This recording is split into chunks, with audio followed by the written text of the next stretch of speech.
اعوذ باللہ من الشیطان الرجیم بسم اللہ الرحمن الرحیم الحمد للہ رب العالمین والحمد للہ الذی ہدانا لہذا وما كنا لنہتدی لولا ان ہدانا اللہ ثم الصلاة والسلام علی اشرف الانبیاء والمرسلین خاتم النبیین شفیع ذنوبنا وطبیب قلوبنا ابی القاسم محمد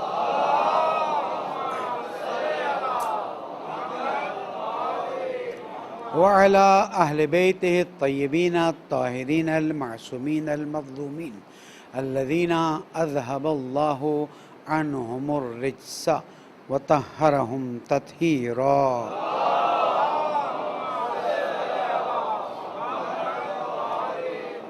مومن کرام السلام علیکم ورحمۃ اللہ وبرکاتہ. اوصیکم ونفسی بتقوی اللہ ونظم امرکم. پہلے اپنے آپ کو پھر آپ سب کو اللہ تعالیٰ کی اطاعت کی طرف دعوت دیتا ہوں. اللہ تعالیٰ کی نعمتوں سے اس کی عبادت کی طرف توجہ دلاتا ہوں اور نصیحت کرتا ہوں کہ اپنی زندگی میں ظاہراً اور باطناً اللہ تعالیٰ کا احترام کیجیے. پالنے والے تیری نعمتوں پر شکر کی توفیق عطا فرما. ان عید کے مواقع پر ہمیں بہترین عیدی عطا فرما. ہمارے گناہوں کو معاف فرما دے. ہم سب کی عاقبت بخیر فرما دے. درود پڑھ دے محمد.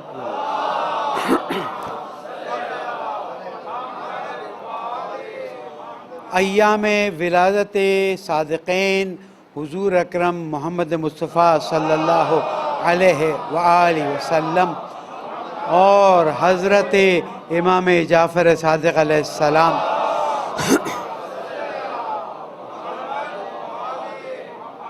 کہ تمام کے تمام انبیاء کو، ائمہ معصومین علیہ السلام کو، مراج کرام، رہبر معظم، قائد محترم، تمام مومن مومنات کو خصوصی طور پر دل کی گہرائیوں سے مبارکباد پیش کرتا ہوں. اللہ تعالیٰ سے پھر سے ایک دعا کرتا ہوں کہ پالنے والے ان عیدوں کو ہم مسلمانوں کے لیے بابرکت قرار دے اور ان عیدوں کے ذریعے ہمارے سارے مسائل کو حل فرما دے. ایک اور درود پڑھ دے محمد.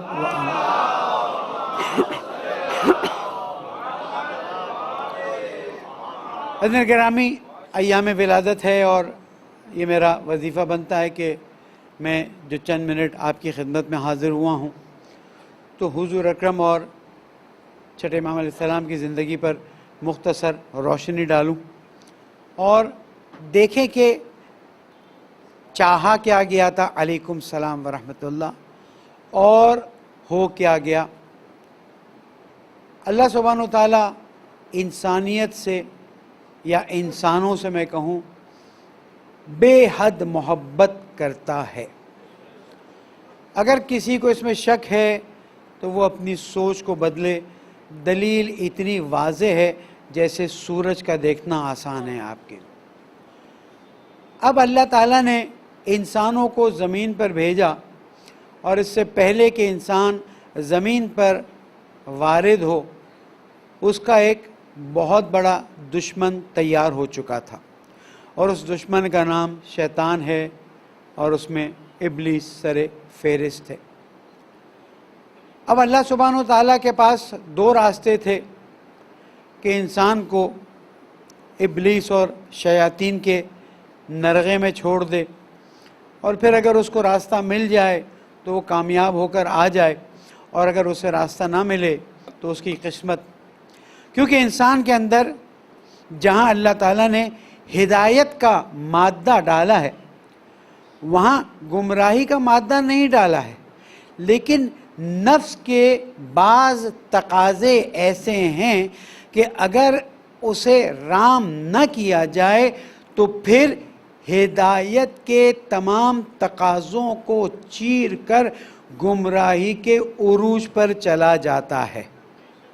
ہمارے پاس بہت ہی واضح مثال یزید ابن معاویہ ابن ابی سفیان کی ہے کہ یزید ابن معاویہ ابن ابی سفیان کے اندر بھی اللہ تعالیٰ نے ہدایت کا مادہ ڈالا ہوا تھا، لیکن نفسانی خواہشات، آباء و اجداد کے خون کے بدلے لینے کی خواہش وغیرہ وغیرہ وغیرہ اس بات کا باعث بنتی ہے کہ وہ جنت کے جوانوں کے سردار کی شہادت کا باعث بنتا ہے اور اپنے لیے دنیا اور آخرت کی بدبختی خرید لیتا ہے۔ اللہ سبحانہ و تعالیٰ کیونکہ انسان سے محبت کرتا ہے، اس لیے اس نے انسان کو اکیلا نہیں چھوڑا، بلکہ انسان کے زمین پر آنے کے پہلے مرحلے میں ہی ہدایت کے سرچشمے کھول دیے، اور اس طرح سے کھولے کہ انسان کو اختیار دیا عقل کے ساتھ کہ تمہارے اختیار میں چاہو تو ہدایت حاصل کر لو، انا ہدیناہ السبیل اما شاکرا و اما کفورا، ہم نے تمہیں راستہ بتا دیا، چاہو تو تم شکر کرو، چاہو تو تم کفران نعمت کرو، اختیار تمہارے ہاتھ میں ہے، عقل تمہیں دے دی گئی۔ لیکن کیونکہ اللہ تعالیٰ کو انسان بہت زیادہ پسند ہے، اس لیے اس نے صرف آسمانی کتابوں کو نازل کرنے پر اکتفا نہیں کیا، بلکہ اپنے خاص بندوں کو انبیاء و رسول کی صورت میں نازل فرمایا، دنیا میں بھیجا، تاکہ انسان آسانی سے چاہے تو ہدایت حاصل کر لے۔ اور پھر اللہ کی محبت اس مقام پر پہنچتی ہے جس مقام پر، میرا جملہ بہت مناسب نہیں ہے، لیکن انسان سے ٹوٹ کے چاہنے کی وجہ سے اللہ تعالیٰ نے کائنات کی سب سے عظیم ہستی اور اپنے حبیب کو زمین پر رحمت للعالمین بنا کر بھیج دیا۔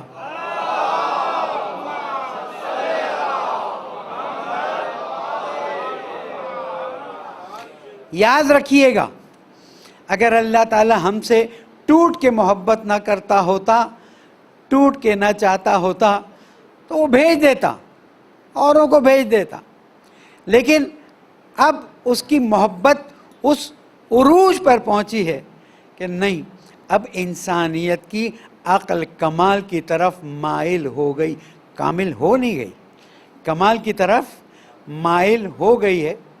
اب انہیں نبوت کے سلسلے کی آخری کڑی اور سید الانبیاء والمرسلین کے ذریعے ہدایت دے دوں، تاکہ ان کے بعد ہدایت کے چشمے پھیلتے رہیں اور ہر زمانے میں ہدایت کا ایک چشمہ ایسا جاری رہے کہ انسانیت یہ نہ کہہ سکے کہ پالنے والے تو نے زمین پر تو بھیج دیا تھا، کوئی ایسا اچھا بندہ بھیجتا جس کو ہم دیکھتے تو ہمیں اچھا بھی لگتا، ہم اس کی پیروی کرتے۔ اللہ تعالیٰ نے مردوں کے لیے 12 ائمہ بھیج دیے اور خواتین کے لیے 12 ائمہ کے ساتھ جناب زہرا کو بھی بھیج دیا۔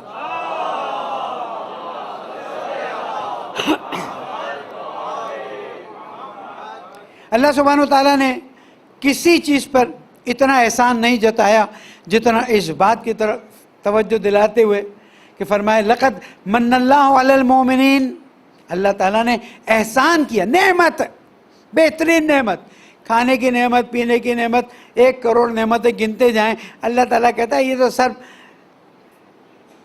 گریوی میں دے رہا ہوں تم کو، اصل نعمت جو دے رہا ہوں وہ ہے، اللہ تعالیٰ فرماتا ہے لقد من اللہ علی المؤمنین اذ بعث فیہم رسولا من انفسہم یتلو علیہم آیاتہ ویزکیہم ویعلمہم الکتاب والحکمہ وان کانوا من قبل لفی ضلال مبین۔ یعنی اللہ تعالیٰ فرماتا ہے میں نے تمہیں ایک ایسی نعمت دے دی، آیت ہے ثم لتسألن یومئذ عن النعیم، میں قیامت میں تم سے نعمتوں کے بارے میں سوال کروں گا۔ تو کسی نے معصوم سے سوال کیا، یہ روٹی کھانا فروٹ، اب الفاظ میرے ہیں، مفہوم معصوم کا ہے، اس کا سوال کرے گا اللہ تعالیٰ؟ اللہ تعالیٰ تو ہر ایک کو روزی دیتا ہے۔ معصوم نے فرمایا اللہ تعالیٰ اس کا سوال نہیں کرے گا، اللہ تعالیٰ اس ہدایت کے بارے میں سوال کرے گا جو تمہیں عطا کی ہے۔ تو اللہ سبحانہ و تعالیٰ نے کائنات کی عظیم ترین ہستی کو زمین پر بھیجا تاکہ انسان ہدایت لے. اور عظیم ترین ہستی کا جو ٹاپ جملہ تھا وہ کیا ہے قرآن مجید میں؟ وَمَا أَرْسَلْنَاكَ إِلَّا رَحْمَةً لِلْعَالَمِينَ. ہم نے نہیں بھیجا تم کو مگر یہ کہ عالمین کا جتنے عالم تم تسخیر کر سکو اس کا تمہیں رحمت بنا کر بھیجا. اللہ تعالیٰ نے اپنے آخری نبی کو رحمت بنا کے بھیجا ہے، زحمت بنا کے نہیں بھیجا. اب اگر کوئی کہے کہ دین تو زحمت ہے، کوئی کہے دین میں تو یہ مشکل ہے، دین میں یہ مسئلہ ہے، یہ مسئلہ ہے، ہو سکتا ہے ہمارے بیان میں کوئی کوتاہی ہو سکتا ہے ہمارے پہنچانے کے طریقے میں کوتاہی ہو، لیکن یاد رکھ لیجئے گا جب خالق کائنات مالک کائنات نے ہمیں کہہ دیا کہ ہم نے تم پر رحمت للعالمین کو بھیج دیا ہے تو یہ رحمت کے علاوہ کچھ نہیں ہو سکتا. اگر ذہن میں بات آئے بھی تو اس کو ہٹا دیجئے کہ یہ زحمت کے لیے نہیں آئے، یہ رحمت کے لیے آئے ہیں. اگر دین کی وجہ سے رحمت للعالمین کے آنے کی وجہ سے کچھ چیزیں ایسی نظر آتی ہیں کہ جو دین کے سٹینڈرڈ پر پورا نہیں اترتی، اسے دین کے حساب میں پورا مت کیجئے. اسے ان لوگوں کے حساب میں ڈالیے کہ جنہوں نے دین کو دوسری ڈائریکشن میں ڈالا، جس کی آج میں گفتگو کرنے کا بالکل ارادہ نہیں رکھتا.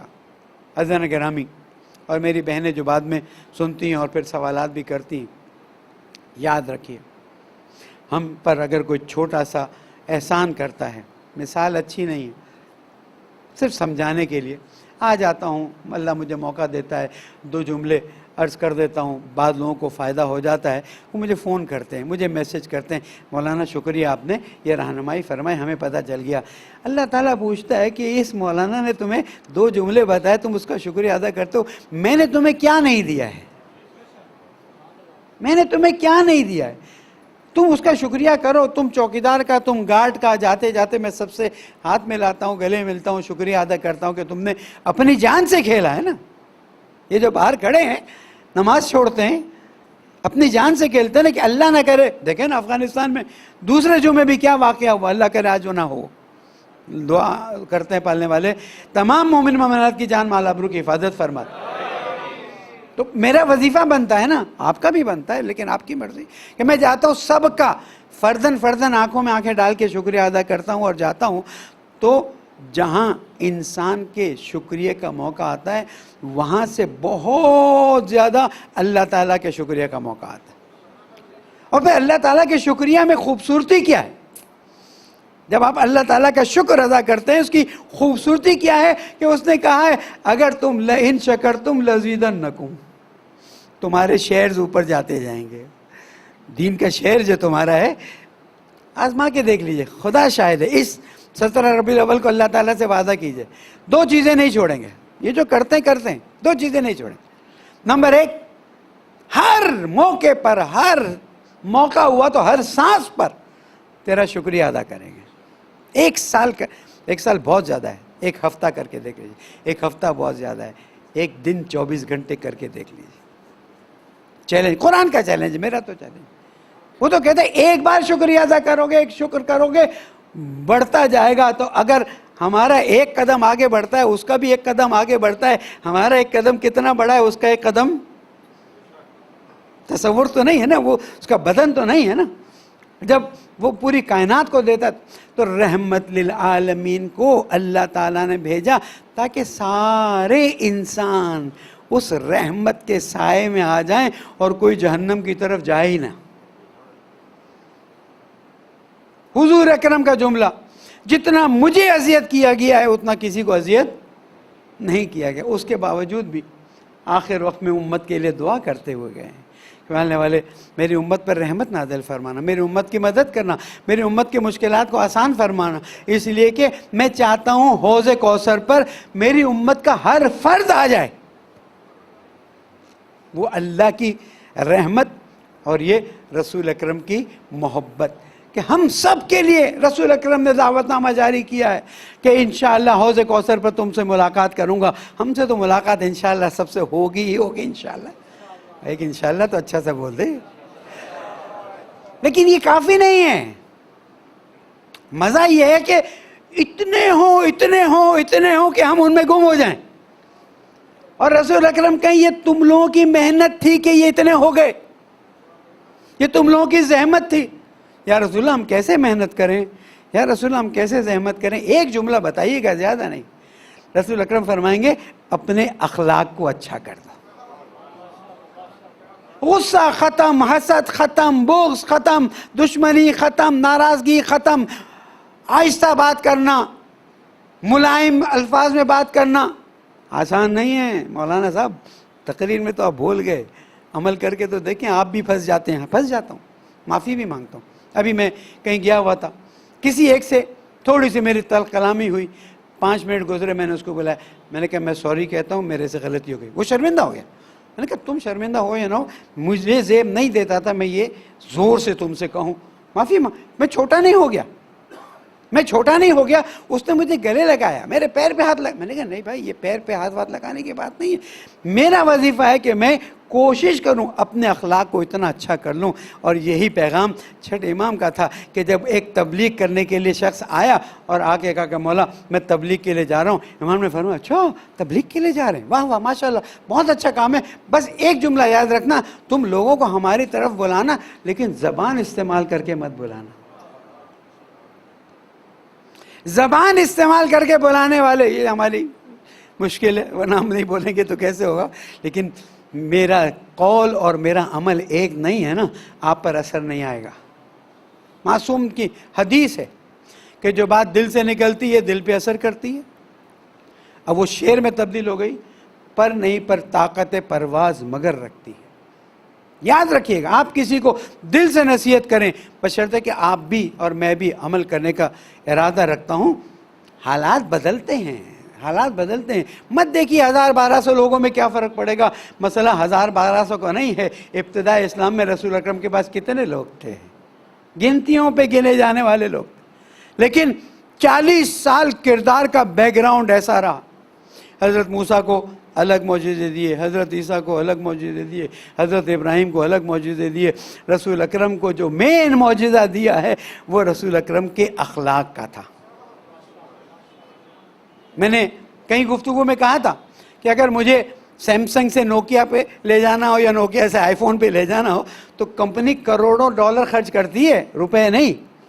کہ یہ ایڈورٹیزمنٹ کو انڈسٹری ہے, یہ ٹریلینز آف ڈالرز کی ہے. تھوڑے جو پڑھے لکھے لوگ موبائل میں کھیلتے ہیں, کام کرتے ہیں, چیک کر لیں. Advertisement industry trillions of dollars کی دنیا کی انڈسٹری, بڑی آرمز انڈسٹری کے بعد بڑی انڈسٹری میں کیا کرنا ہے.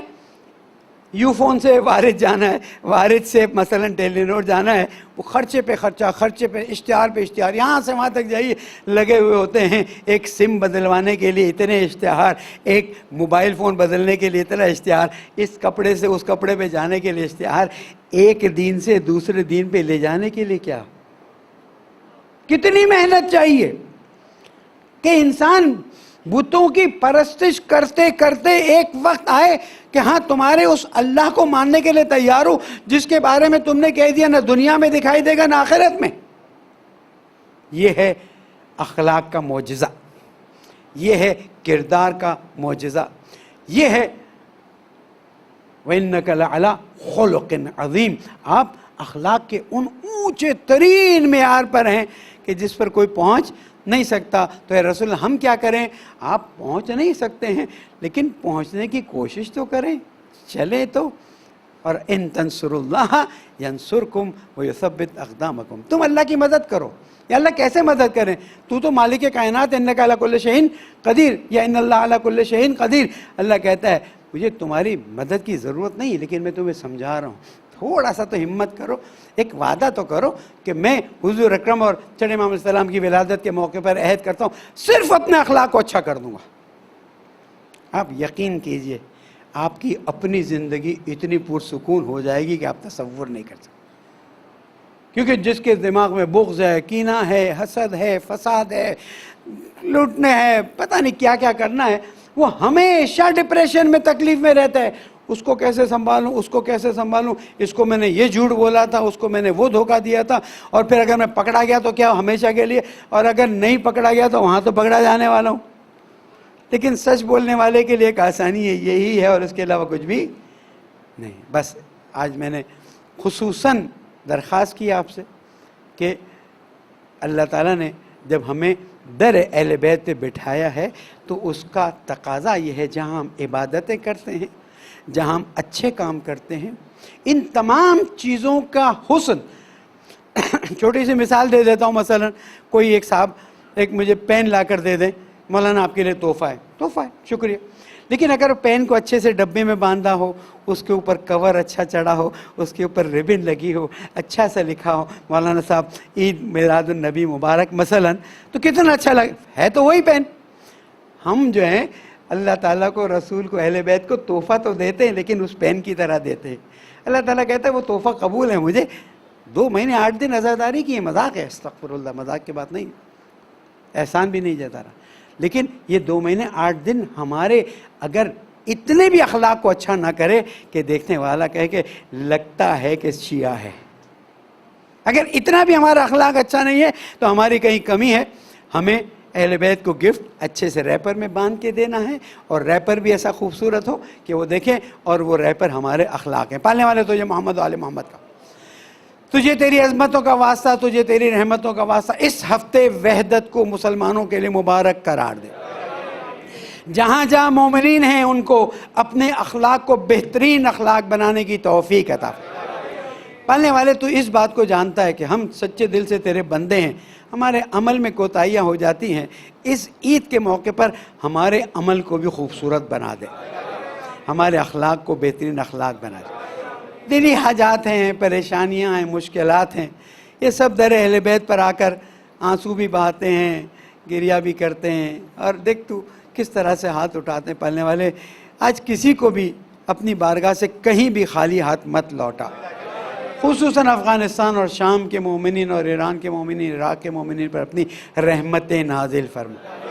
پالنے والے ہماری عاقبت بخیر فرما، مرحومین کی مغفرت فرما، بیماروں کو شفائے کامل عطا فرما، زمانے کے امام کو راضی فرما، ان کے ظہور میں تعجیل فرما۔ بسم اللہ الرحمن الرحیم، والعصر ان الانسان لفی خسر الا الذین آمنوا وعملوا الصالحات وتواصوا بالحق وتواصوا بالصبر، صدق اللہ العلی العظیم۔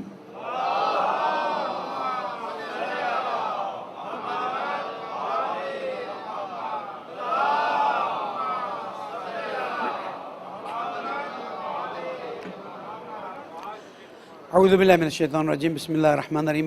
مومنین تقوی اختیار کیجئے، اللہ تعالیٰ کی اطاعت کیجئے، اللہ تعالیٰ ہم سب کی توفیقات میں اضافہ فرمائے۔ ایام عید میں ایک دوسرے کو تحفے دیجئے، مبارکباد کے پیغام دیجئے، لیکن مبارکباد کے پیغام اس طرح سے ہوں جس طرح سے شان رسول اکرم اور ائمہ معصومین ہوں۔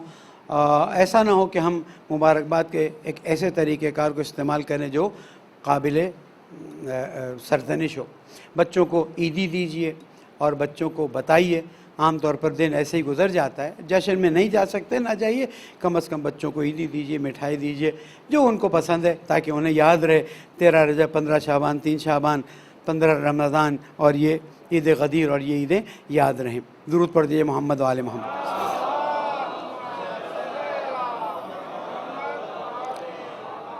گفتگو آگے بڑھانے سے پہلے عرض کرتا چلوں کہ میرا ایک نوجوان ڈینگی کی وجہ سے دنیا سے چلا گیا ہے۔ پلیز آپ میں سے ہر کوئی اہل بیت علیہ السلام کے لیے اہمیت رکھتا ہے، احتیاط کیجئے۔ کووڈ میں ہمارا بڑا نقصان ہوا، یعنی 23-24 سال کا جوان دنیا سے چلا جائے، ان کے ماں باپ کے لیے بھی، میرا رشتہ دار نہیں لیکن تقریباً ہمارے سے محبت کا ایک رشتہ تھا۔ آپ سب قیمتی ہیں، سب احتیاط کیجئے۔ ہمیں کسی نے گائیڈ کیا ہے کہ نہیں معلوم پپیتے کے پتوں کا جوس پی لیں، کیا کر لیں، کرنے میں آپ کا نقصان نہیں ہے، لیکن ایک چیز جو کسی ڈاکٹر نے گائیڈ کی ہے وہ یہ ہے کہ ڈینگی ہونے کی صورت میں تشخیص ہو جائے، پانی زبردست پیجئے، پانی علاج کرائیے۔ دیکھیں کوئی نہ کہے ویسے پانی پہ، نہیں، جو علاج ہے وہ کرائیے۔ ڈینگی کے بخار کے آنے کے ساتھ اینٹی بائیوٹک شروع مت کیجئے، بتا دوں میں آپ کو، اینٹی بائیوٹک شروع کی اور گئے، اللہ نہ کرے۔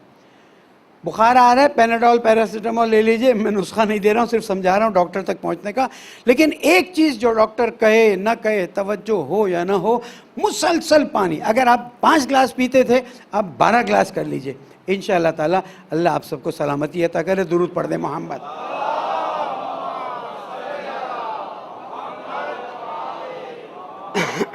ایک تو مسجد میں پچھلے ہفتے بھی جو واقعات ہوئے افغانستان میں ہمارے لیے قابل تشویش ہے، لیکن ایک چیز جو ہمیں تھوڑی مثبت نظر آ رہی وہ یہ ہے کہ کم از کم طالبان نے اس کو کنڈیم کیا ہے.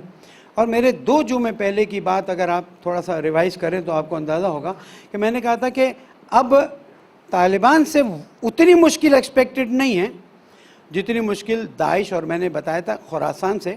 داعش خراسان کا جو چیپٹر ہے وہ کوئی خاص چیز ہے نہ، اس پہ میں یہ بات کرنے والا ہوں کہ اس کو بنایا کس نے، اس کو چلاتا کون ہے، اس کو پیسے کون دیتا ہے. لیکن یہ بات کہنا جا رہا ہوں کہ انہوں نے اعلان کیا ہے کہ ہم شام سے لے کے خراسان تک شیعوں پر حملہ کریں گے. میں اتنا جانتا ہوں کہ شیعوں پر حملہ کرو یا شیعوں کو چھوڑ دو، یہ وہ قوم ہے جو ختم ہونے والی نہیں ہے. اس قوم کو ختم کرنے کے لیے کتنا مارا پاکستان میں، میرے ہزاروں بہن بھائی شہید موجود ہیں، کوئی ان کے خلاف، ان کے قاتلوں کے خلاف ایکشن نہیں ہوا، کچھ نہیں ہوا. ہم تو ہمیشہ تقاضا کرتے رہے، لیکن ہمارے دل میں یہ بات میں بار بار کہوں گا، یہ بات کھٹکتی ہے کہ جنہوں نے ہمارے بچوں کو قتل کیا، شہید کیا، APS کا واقعہ، دوسرے واقعات، اگر ان کو معاف کرنے کی بات آئے گی تو ہمارے دلوں پر یہ بہت گراں گزرے گی اور ہم اسے تحمل نہیں کر سکیں گے. اگلا مسئلہ ہمارے پاس اس وقت جو آیا ہوا ہے وہ یہ ہے کہ ایک مارچ شروع ہوا ہے لاہور سے اسلام آباد کی طرف، اور تحریک لبیک پاکستان نے جو ہے یہ مارچ کا اعلان کیا ہے. اس کے اپنے تقاضے ہیں، اس کے اپنے مسائل ہیں، لیکن حکومت کو ایک نصیحت کرنا چاہتا ہوں. آپ کہیں گے مولانا آپ کی سنتا کون ہے؟ آئی ڈونٹ کیئر، کم از کم میں اپنی بات پہنچا دوں، شاید ایک آدمی کہیں کوئی بات پہنچا دے کہ دیکھیں ہمیشہ سے پاکستان حساس زمانے سے گزرا ہے. پچھلے 40-50 سال میں کبھی بھی ایسا نہیں ہو کہ پاکستان سکون سے چل رہا ہو، لیکن اس وقت کی حساسیت بہت خطرناک ہے. بہت سی چیزیں مجھے معلوم ہے، ایجنسیز والے کہیں گے مولانا ہمیں بھی علم ہے، لیکن میں پھر آپ کے ذریعے پہنچانا چاہتا ہوں کہ بہت سی ایجنسیز کودی ہوئی ہیں پچھلے عاشورہ کی طرح کہ کسی طرح سے ایک مشکل ہو جائے. پھر ظاہر ہے کہ ISA کے چیف کے فائنلائزیشن کا مسئلہ بھی ایک عجیب صورتحال اختیار کر گیا ہے. میں اس پہ بھی کچھ بھی نہیں بولتا، لیکن میں اتنا حق رکھتا ہوں کہوں کہ عمران خان صاحب، باجوہ صاحب، فیض صاحب، جو بھی ہیں، صرف اتنا سوچئے گا لا الہ الا اللہ محمد رسول اللہ کی قسم کھا کر کہ جو چیز اس وقت پاکستان کے حق میں بہتر ہو بس اسے کیجیے. اس لیے ہمیں پاکستان پسند ہے، ہمارے بزرگوں نے اس کے لیے خون دیا ہے، اس کے لیے قربانی دی، اور ہم بھی قربانی دے رہے ہیں. اتنی مہنگائی میں ہم چپ چاپ برداشت کر رہے ہیں، بجلی مہنگا پہ مہنگا، پیٹرول مہنگا پہ مہنگا، ہم نہیں چھوڑ کر. میں نے اپنے خطبے میں اس پہ بات نہیں کی ہے. کیوں؟ اس لیے کہ مہنگائی انٹرنیشنلی ہو رہی ہے اور میں نے ایک اشارہ پہلے کیا ہوا تھا. لیکن اگر ملک کی سالمیت کے خلاف کوئی ایکشن لیا گیا کہ میری انا کہتی اس کو بناؤں، میری انا کہتی اس کو بناؤں، اور اس کی وجہ سے نقصان ہوا، ہم دنیا میں تو شاید آپ کا کچھ نہ بگاڑ سکیں، لیکن ہم آخرت میں آپ کا گریبان پکڑ لیں گے. درود پڑھ دیں محمد.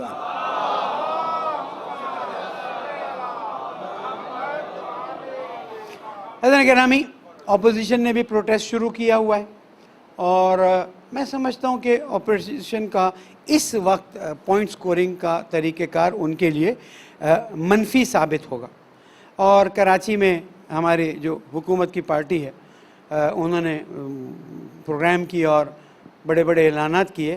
میں کہتا ہوں اتنے بڑے اعلانات مت کرو، صرف اپنے لاڑکانوں کو دیکھ لو کہ کیا ہے، اور کراچی کے کوڑا کرکٹ کو اٹھا دو، تمہارا احسان ہوگا. ہم جتنا خرچہ تم نے جلسے پہ کیا ہے نا، جتنا خرچہ تم نے جلسے پہ کیا ہے نا، اتنا خرچہ تم کوڑا کرکٹ اٹھانے پہ کر دیتے، اس جلسے سے بہت بہتر نتائج تمہیں مل جاتے. یہ کوڑا جو رحمت للعالمین نے فرمایا صفائی ایمان کا حصہ ہے، اس مسلمان کے ملکوں میں یا اسلامی ملک میں گندگی ایسی پھیلی ہوئی ہے جیسے تصور نہیں کیا جا سکتا.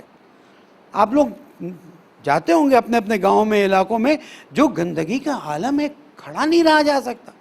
ہم ان سے کہتے ہیں تم آواز کیوں نہیں اٹھاتے؟ اللہ کہ آغا صاحب آواز اٹھائیں گے تو ہمارے پانی بند کر دیں گے، ہمارا راستہ بند کر دیں گے۔ یہ ہے ظلم، یہ مدینہ کی ریاست میں زیب نہیں دیتا۔ اور میں سمجھتا ہوں کہ اس میں پروونشل گورنمنٹ کے ساتھ ساتھ سینٹرل گورنمنٹ بھی مورد الزام قرار پائے گی۔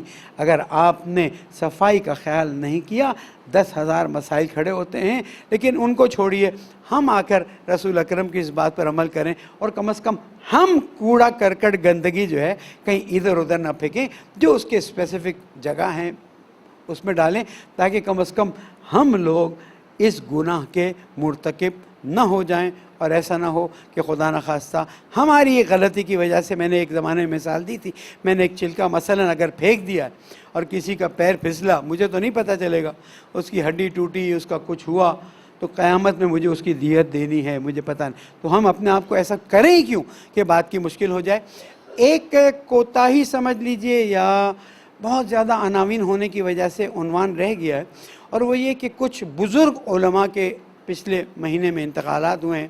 آیت اللہ سید الحکیم علی اللہ، آیت اللہ العظمیٰ سید الحکیم علی اللہ مقامو مرج تقلید تھے، اور تھوڑی سی میری بے توجہی ہوگی، اس کے لیے میں معذرت خواہ ہوں۔ بہت بڑی شخصیت تھے، بہت ہی محبت کرنے والے شخصیت تھے۔ 2 سال پہلے جب نجف قائد ملت جعفر کے ساتھ شرف حضور پیدا کیا تو انہوں نے ہمیں بلایا، دعوت دی تھی، بہت مہربانی سے، بہت شفقت سے پاکستان کی تفصیلاً گفتگو کی انہوں نے، اور اتنا اچھا لگ رہا تھا۔ یہ جو مرجعیت کے بارے میں بات کرتے ہیں، تمہیں کیا پتا کہ مرجعیت ہوتی کیا ہے؟ یہ تو صرف سائے کا بھی سایہ ہے امام زمانہ کا، لیکن اتنی گہرائی کے ساتھ ذاکروں کے بارے میں، عالموں کے بارے میں، مجالس کے طریقے کے بارے میں، مومنین کے حالات کے بارے میں سوالات کیے، اور قائد محترم نے بہت بہتر انداز میں جوابات بھی دیے، رہنمائی بھی لی۔ اسی طرح سے آیت اللہ حسن زادہ آملی بہت بڑی علمی شخصیت تھی، میری وہ بھی کوتاہی ہو گئی، اور واقعاً اسلام کی یہ چند شخصیتیں، اور کراچی اور پاکستان کے بھی بعض علماء کا انتقال ہوا، لیکن یہ 2 بڑی شخصیتیں ایسی تھیں جن کا ذکر کرنا میرے لیے بہت ضروری تھا۔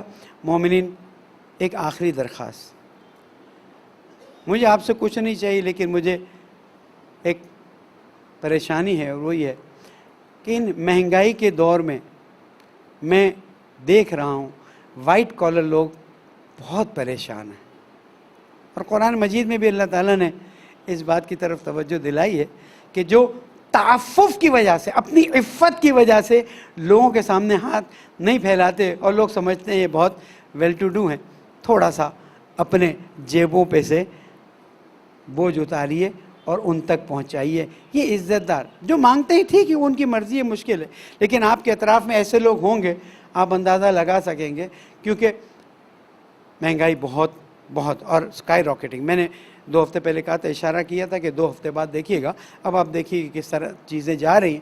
مجھے نہیں معلوم اس کا قصوروار انٹرنیشنل وہ ہے مافیا ہے، یا کووڈ کے مسائل ہیں، یا دوسرے مسائل ہیں۔ مجھے یہ معلوم ہے کہ مومنین، مومن بہن، مومن بھائی پریشان ہیں، مشکلات میں ہیں۔